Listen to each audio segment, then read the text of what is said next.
partenaire a décidé de quitter le jury du prix Julia Verlanger, donc après quelques 14 années de bons et loyaux services.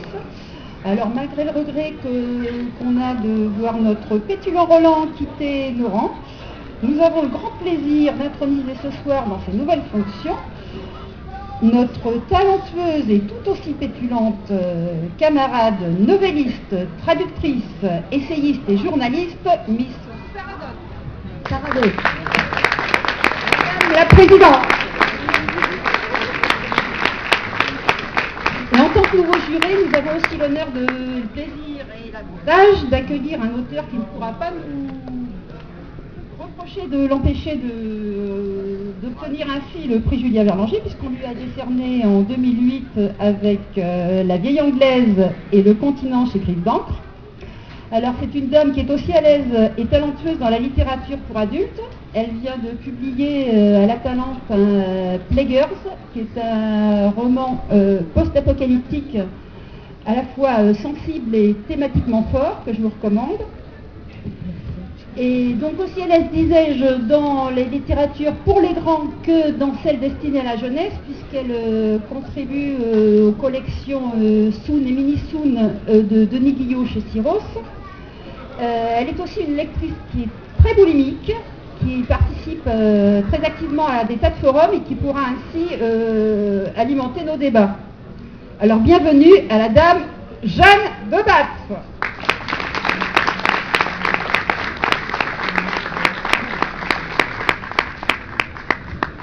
Jeanne Debattre qui va donc commencer par nous présenter Julia Verlanger. Oui, ça c'est le bisutage, il faut un discours. Alors, Éliane Grimestre est née en 1929 et elle nous a quittés en 1985. Elle nous a laissé une trentaine de livres et je regrette de ne l'avoir connue que par ses livres. Surtout que la dame a tout fait pour brouiller les pistes tout de même. Elle a porté tant de noms et soulevé tant d'étendards. De Grimestre, elle devient Taïeb par mariage en épousant Jean-Pierre. En littérature, elle se transforme carrément en homme en se faisant appeler Thomas, Gilles Thomas, 2 fois mec, faut quand même le faire. Et c'est un mec qui a des couilles parce qu'il a fait la Légion quand même, hein, dit-elle dans une interview que j'ai retrouvée. Elle donne même... Elle connaît enfin un 4e alias, celui sous lequel nous allons la célébrer ce soir. Un alias qui a des sonorités puissantes et terriblement féminines, Julia Verlanger. Et là j'ai un trou, excusez-moi. Comme elle flirte avec tous les genres, ceux de l'humanité, ceux de l'imaginaire, parce qu'elle va être également aussi bien une fantaisie qu'une SFiste. Le prix Verlanger s'est donné pour vocation de récompenser tous les genres qu'elle affectionnait. Et je suis très heureuse de rejoindre les gens des jurys ce soir. Et je m'arrête là.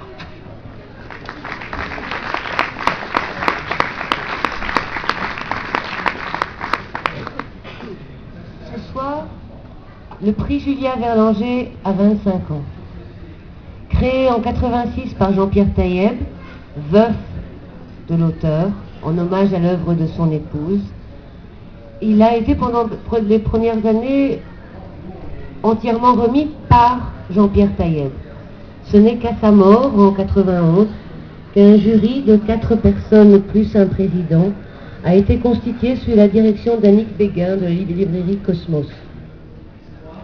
Le prix Julia Verlanger, qui récompense tous les ans un roman d'aventure, de science-fiction, de fantaisie ou de fantastique, est géré sous forme de fondation, sous l'égide de la Fondation de France. À noter qu'il dote l'auteur lauréat d'une somme signifiante qui s'élève cette année à 3 000 €. 3 000 € pour un auteur, chacun d'entre eux peut en témoigner, c'est loin d'être négligeable. Et le Julia Verlanger est le seul prix qui, 25 fois, ne s'est pas contenté de reconnaître symboliquement la qualité d'un ouvrage et la valeur d'un auteur.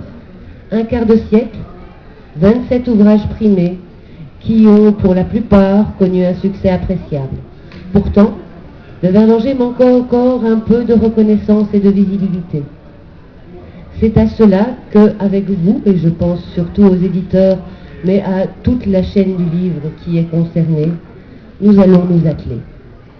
Bien que favorisant les ouvrages francophones, le prix Julia Verlanger a été décerné aussi bien à des auteurs français qu'étrangers.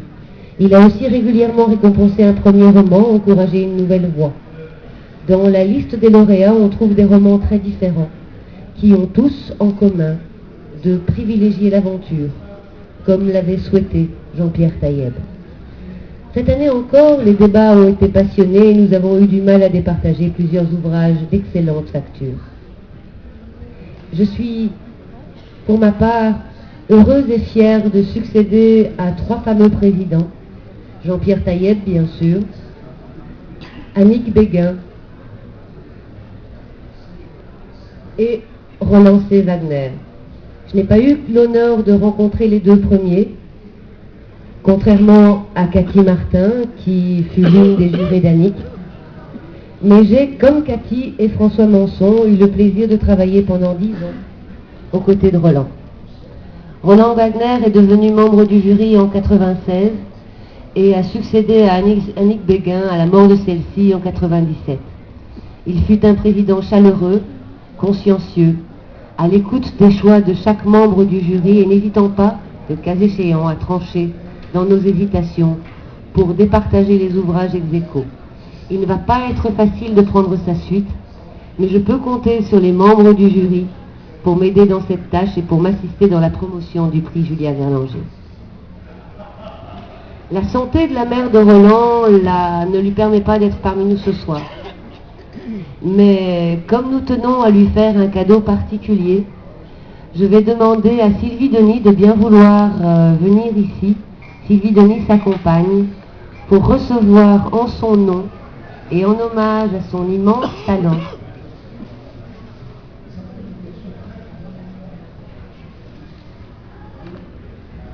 le chapeau vert fluo de la science-fiction Reconnaissance.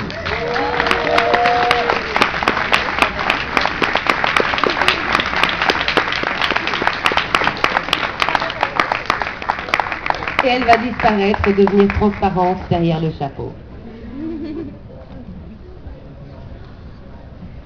Alors c'est à moi que revient la lourde tâche de vous rappeler un peu quels ont été tous ces livres récompensés depuis 25 ans. Donc j'appellerai au passage les lauréats qui sont parmi nous ce soir.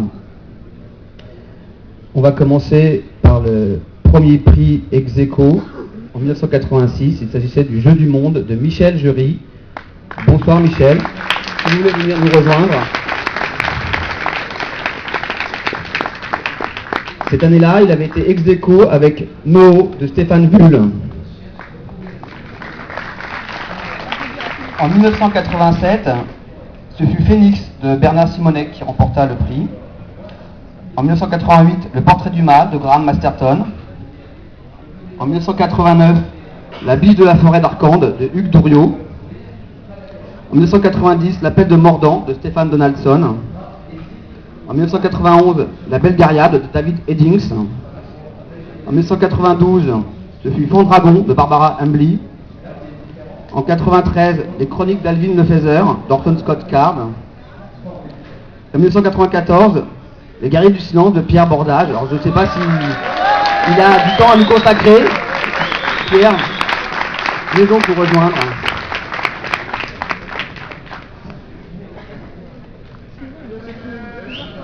En 1995, tu n'as pas envie de faire du discours, Pierre? Bon, on continue, sinon ça va être trop long. On n'arrivera jamais à battre Roland dans la rapidité. Cette année, c'est pas possible. Donc, en 1995, c'était de nouveau Bernard Simonet qui était récompensé pour La Porte de Bronze. En 1996, Les Cages de Belthème récompensaient un certain Gilles Thomas.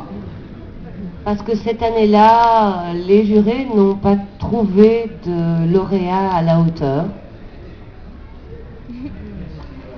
Ensuite, en 1997, il y a eu 2 lauréats. 6 héritiers, le premier tome du Secret de J de Pierre Grimbert. et Imagica de Clive Barker. 1998, Mémoire vagabonde de Laurent Klotzer. Alors, je ne sais pas si Laurent est parmi nous. Bienvenue Laurent. Est-ce que tu veux dire un mot? Pas spécialement? Pour moi, ça a été un moment très particulier, puisque c'était la première fois que je rencontrais un truc dont on m'a dit que ça s'appelait le monde de la SF. Donc, et là, j'avais les jambes comme ça. Hein. C'était que des gens hyper intimidants. Donc, je suis toujours intimidé. Merci Laurent, ta prestation est donc encore plus admirable. En 1999, nous récompensâmes Neil Gaiman pour Neverwhere, qui a eu un beau succès depuis, je crois. En 2000, Michel Pagel pour L'équilibre des paradoxes. Bienvenue à toi Michel.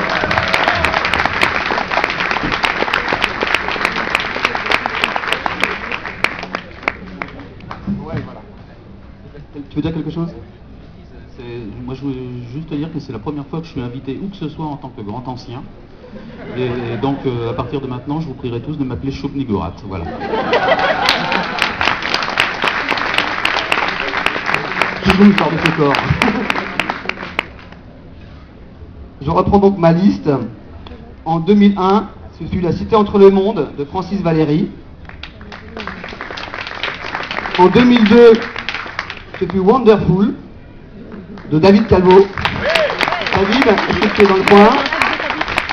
Je parie qu'il est au bar.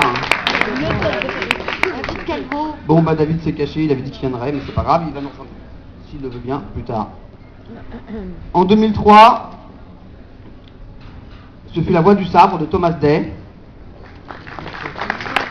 En 2004, Haute École de Sylvie Denis va donc devoir revenir sur le plateau avec son Morphelino vers plus haut.